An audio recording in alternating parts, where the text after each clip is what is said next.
Today we have a few different little updates before the patch notes start, basically a little bit of info about a few different things that I want to talk about. First, we have a little bit of an update on something from yesterday, then we have some stuff about the Loki rework, and then we have some stuff about the tier 5 skin.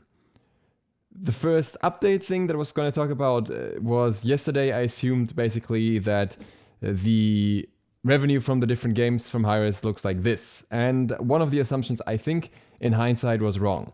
What I learned from the comment section afterwards, or what I realized based on what they said, is that Rogue Company is not free to play at the moment.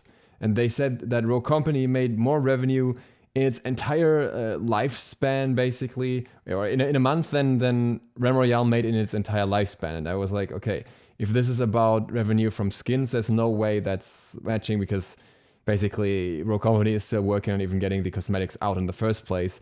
And Realm Royale at its peak was very, very popular.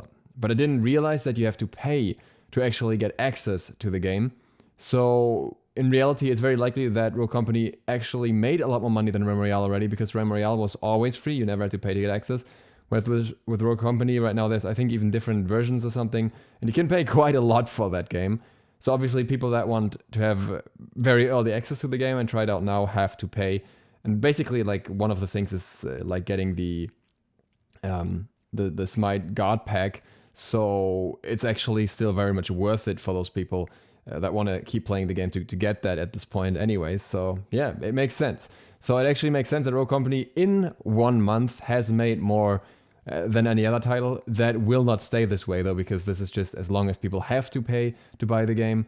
And eventually when Rogue Company comes out of beta, it will be free to play like every other Hi-Rez title. And that point, I'm guessing it'll settle somewhere between Paladins and Smite, I'm assuming, depending on how things go from here on out. It's also worth noting that the Twitch viewership of Rogue Company is very high at the moment, but it's not necessarily just because everyone is so interested in it, but because a lot of the channels also have drops. That's basically the way to get the game for free at the moment, so a lot of people are watching for that. And some channels are basically the typical AFK channels for drops that we used to have for Paladins on Mixer as well. And a lot of the people that are streaming are sponsored at the moment. So it's not like Rogue Company is like way above Smite at this point, or their main focus point. It's just that right now it's bringing in a lot of money because people are buying it to get access and people are watching it to get access. Then we had some stuff about Loki. I already posted that as a reply yesterday. So I asked Hinduman on Twitter if we should low-key have high expectations for this patch, and unfortunately we'll have to wait a little bit longer, still out of key. I was hoping that this would be like the filler between the next guard to finally get that Loki rework, but I'm guessing they're still figuring things out with that one. So that will not be in the upcoming patch, sadly. And Hi-Rez has recently posted a timeline for the upcoming, for this week. And today they started with the card art reveal. And then there's going to be depending on where you are, it's already today or tomorrow, whatever. The reveal for the patch notes show, rather.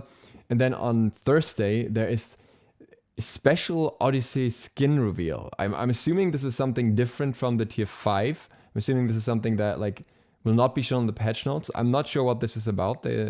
I'm guessing it's going to be posted on Twitter again, but some sort of special skin. And then, yeah, we'll have the normal PTS weekend, which is the Odyssey Reckoning, so the start of the Odyssey again. I'm not sure what's going to be special about this one. There's nothing about that yet, but we can see the tier 5 skin here. Description: light and dark, sun and moon. These dueling elements of the eclipse are locked in an eternal cycle, and between them there's an almighty being. Introducing this year's Ultimate Odyssey reward, Eclipse Summoner Hell. So you have this base skin here in the middle. Yeah, very typical Hell skin.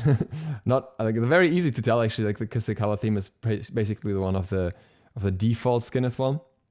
Has a bit of Nox and Nemesis vibes with these covered eyes. I think it looks cool. I don't think these in themselves look like tier 5 skin level, because they just look like a normal skin for Hell. But that's where these guys here come in. They are part of the skin, and somebody asked about this. Funky Last.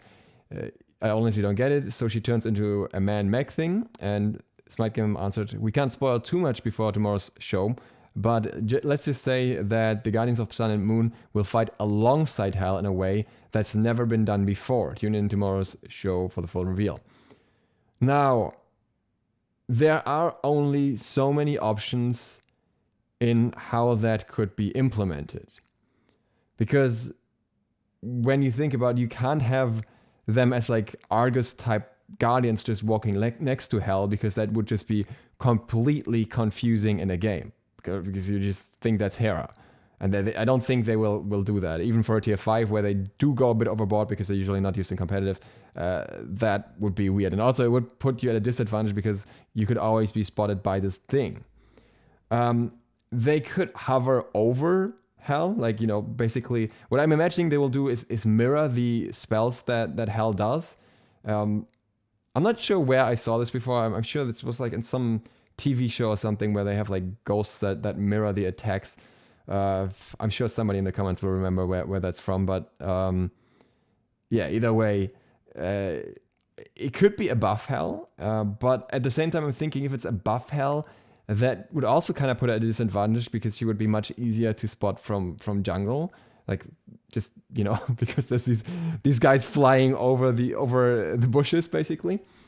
So what I imagine might happen is that these characters show up during the abilities, and when you fire an ability, then you basically have them inside your model, firing the ability with you and make it look like it's amplifying the ability. That is how I'm picturing it so far.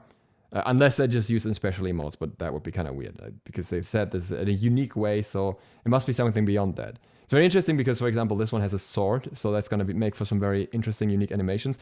But I could imagine that fitting quite well with Hell's abilities. I could also imagine them showing up in the place where she uses her 2 briefly.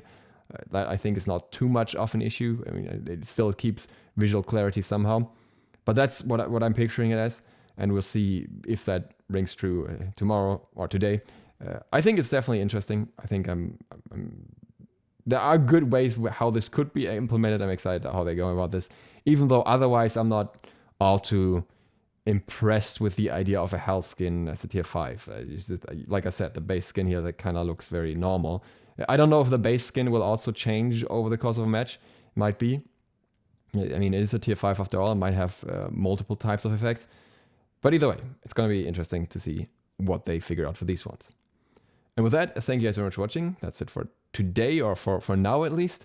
If you're new to the channel, feel free to stop button and maybe the bell. And on that, I'll see you later or tomorrow for the patch notes, bright and early. DXLoth, out.